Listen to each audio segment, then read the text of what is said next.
Karena setiap kali Bilal datang ke masjid, maka Bilal akan melihat rumah Nabi di sebelahnya yang di dalamnya ada kuburan Rasul.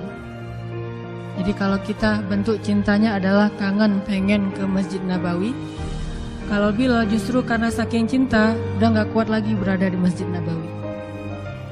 Karena orang yang dia cintai telah wafat. Sehingga sejak Rasulullah wafat, berkali-kali Bilal minta izin kepada Abu Bakar untuk ikut jihad dan gak pulang lagi ke Madinah, pengen tinggal di tempat yang lain. Tapi gak diizinkan oleh Abu Bakar, sampai akhirnya setelah sekian lama membujuk Abu Bakar, bisa diizinkan, pergilah Bilal dan akhirnya Bilal tinggal di Syam. Kalau sekarang Suriah. Di sanalah Bilal menikah. Jadi selama ini dia asik dengan cintanya kepada Rasulullah sehingga gak sempat mikirin pernikahan. Jadi kalau masih ada yang ngerasa galau soal pernikahan, mending belajar mencintai Allah dan Rasul aja deh. Insya Allah gak akan galau lagi soal kapan nikah, gak apa-apa. Saya mah udah punya cinta yang besar, yaitu kepada Allah dan Rasul. Akan tersibukkan dengan sendirinya hatinya dengan cinta yang sebenarnya. Baru berangkat ke Syam, sampai di Syam Bilal menikah di sana. Menikah di sana, hidup di sana sampai setelah beberapa tahun berada di Syam, akhirnya bergantilah pemerintahan dari masa Abu Bakar ke masa Umar bin Khattab. Setelah beberapa tahun di Syam, pada suatu malam Bilal menangis. Malam-malam dia bangun nangis, gerung-gerung gitu kayak anak kecil. Istrinya nanya, "Ya Bilal, ada apa? Ada apa? Kamu mimpi buruk?" "Enggak, justru ini mimpi baik." "Mimpi apa?" "Aku mimpi ketemu dengan Rasulullah SAW."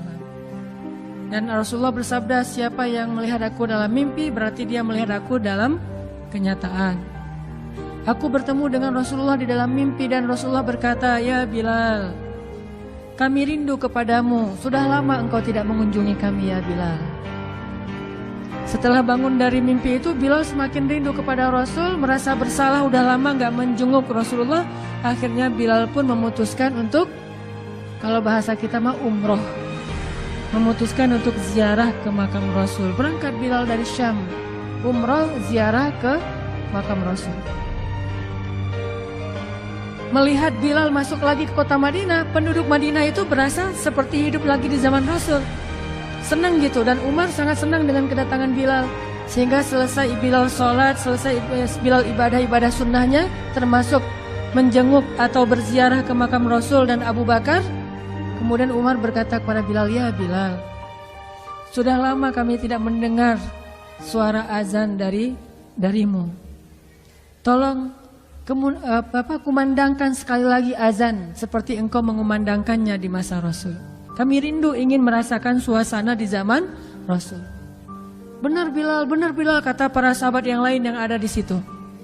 Umar, kemudian Abdurrahman, beberapa orang sahabat, "Ya Bilal, azan, kami ingin mendengar suaramu seperti dulu kami mendengarnya di masa Rasul." Kata Bilal, "Saya tidak akan kuat." Kata mereka, coba dulu kamu usahakan karena kami ingin sekali mendengarnya. Saya tidak akan kuat. Cobalah wahai Bilal demi kami supaya kami bisa semangat lagi dalam beramal soleh mengikuti perjuangan Rasulullah. Akhirnya karena udah dipaksa terus, Bilal pun mengumandangkan azan. Allahu Akbar, Allahu Akbar. Kota Madinah kaget mendengar suara Bilal. Orang-orang yang ada di rumah semuanya mengatakan, "Apakah Rasulullah sudah bangkit kembali? Apakah Rasulullah sudah bangkit kembali?" Mereka semuanya kaget dan bahagia, seolah-olah Rasulullah sudah bangkit dari kematiannya. Seperti Isa seolah-olah diturunkan kembali setelah dia diangkat ke langit. Satu kota Madinah tuh kaget bahagia gitu. Kayak seorang ibu yang kehilangan anaknya tiba-tiba mendengar suara anaknya dari jarak dekat dan ingin dipeluk segera anaknya itu. Saking rindunya mereka kepada Rasulullah. Allahu Akbar, Allahu Akbar. Pasar yang tadinya ramai tiba-tiba sepi mendengar suara Bilal yang masih sayup-sayup. Asyhadu an la ilaha illallah. Semuanya berlari keluar dari tempat-tempat kerja mereka, dari pasarnya, dari rumahnya. Semuanya berlari ke masjid, ingin memastikan apakah Rasulullah sudah dibangkitkan kembali. Bahagia semuanya. Apakah Rasulullah sudah dibangkitkan? Apakah Rasulullah sudah hidup lagi? Semuanya bertanya dengan pertanyaan yang sama. Asyhadu an la ilaha illallah. Semuanya semangat datang ke masjid, ngumpul, ramai banget. Kemudian ketika Bilal mengatakan, Asyhadu anna Muhammadar Rasulullah. Asyhadu anna. Gak sanggup lagi Bilal, berhenti di situ. Kemudian Bilal menangis dengan suara nangis yang luar biasa kerasnya. Lalu satu masjid menangis, lalu satu kota Madinah menangis. Sehingga para ulama mengatakan, tidak pernah kota Madinah menangis sedahsyat mereka menangis hari itu kecuali ketika Rasulullah wafat. Cuma 2 kali menangisnya kota Madinah paling dahsyat. 1 hari ketika Rasulullah wafat, kedua hari ketika Bilal kembali mengumandangkan azan dan mengucapkan asyhadu anna Muhammadar Rasulullah. Semuanya menangis. Semuanya merasa kehilangan Rasulullah. Semuanya merasa bahwa mereka ingin kembali di zaman ketika Rasulullah masih hidup. Lalu mereka bertanya setelah semuanya selesai menangis, ya Bilal, kenapa kamu tadi menangis? Kata Bilal, dulu biasanya kalau saya selesai mengumandangkan azan, saya akan datang ke hujrahnya Rasul. Hujrah Rasulullah itu kamarnya Rasul, rumah kecilnya Rasul. Selesai azan saya akan datang ke rumahnya Rasulullah dan memanggil, ya Rasulullah, as-salah, as-salah. Rasulullah nggak keluar sampai mendengar suara Bilal memanggil beliau secara khusus. Udah selesai azan, Bilal manggil Rasul, ya Rasulullah, as-salah, as-salah. Baru Rasulullah keluar dengan wajah berseri-seri. Sekarang bagaimana saya akan memanggil Rasulullah sedangkan Rasulullah sudah bersama kekasihnya yaitu Allah Subhanahu wa taala. Menangis lagi satu masjid, satu kota Madinah. Pokoknya hari itu adalah hari berkabung sekota Madinah. Hari menangisnya kota Madinah, saking rindunya mereka kepada Rasulullah. Bagaimana dengan kita ketika mendengar suara azan dan muazin mengucapkan nama Rasulullah SAW?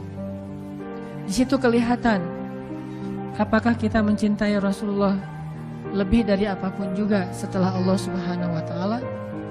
Kalau tidak, fatarabbasu, hati-hati. Kalau tidak, fatarabbasu, tunggu aja. Na'udzubillah min dzalik, berarti masih ada kemunafikan dalam hati kita.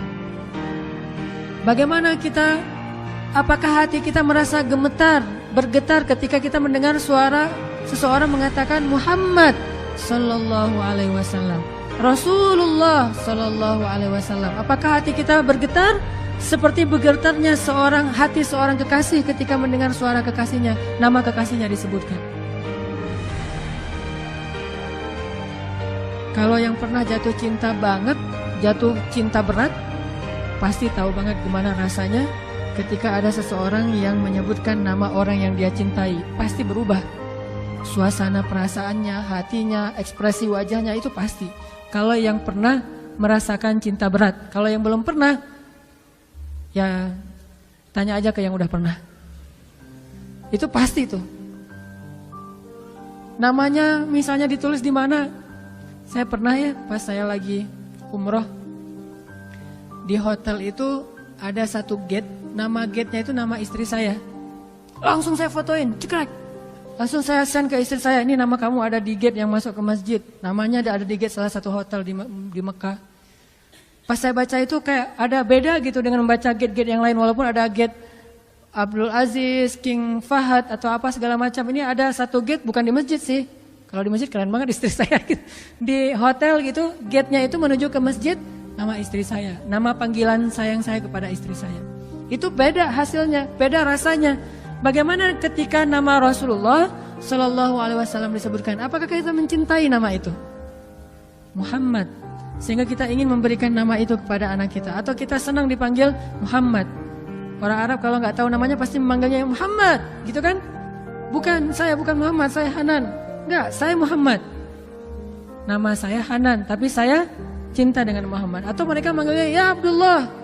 Kalau dipanggil oleh orang Arab Abdullah ya, jangan bilang saya bukan Abdullah. Abdullah. Enggak, saya bukan Abdullah. Terus kita hamba siapa kalau bukan hamba Allah kan ya? Abdullah itu panggilan universal. Semua manusia itu Abdullah. Dan secara akhlak kita harusnya senang dipanggil Muhammad, orang yang terpuji akhlaknya. Muhammad, alhamdulillah, mudah-mudahan sesuai dengan nama yang diberikan kepada saya. Walaupun nama aslinya bukan itu. Abdullah, ya saya Abdullah. nama saya Hanan gitu. Bukan saya, bukan Abdullah. Terus saya siapa? Kan nggak mungkin kan? Semua kita adalah Abdullah. Begitulah cintanya Bilal, cintanya para sahabat kepada Rasulullah, rindu kepada Rasulullah SAW. Terus bagaimana cara kita sekarang mencintai Rasul sementara Rasulullah sudah nggak ada? Apakah hanya dengan menangis ketika mendengar namanya disebutkan dalam lantunan azan? Ada cara lain. Cara kita mencintai Rasulullah setelah Rasulullah tidak ada adalah mencintai para pewaris-pewaris Rasul. Al-ulama warasatul anbiya. Pewaris Rasulullah itu adalah para pembawa risalah, dakwah, dan para ulama. Ulama-ul ummah, ulamanya umat kaum muslimin. Saya bukan ulama, saya hanya dai biasa. Dan saya sangat merasa berat jika dipanggil ulama karena nggak pantas banget. Nanti kalau teman-teman mau tahu siapa ulama, saya akan berikan rekomendasi, cintai dia. Dialah warisan pewaris Rasul. Belajar mencintainya seperti sahabat mencintai Rasul. Belajar kangen bertemu dengannya seperti sahabat kangen bertemu dengan Rasul. Belajar dekat dengannya seperti sahabat dekat dengan Rasulullah. Itu bentuk cinta kita kepada Rasulullah kalau kita tidak lagi sezaman dengan Rasulullah. Mencintai pewaris-pewaris Rasul, para ulama. Cari para ulama itu.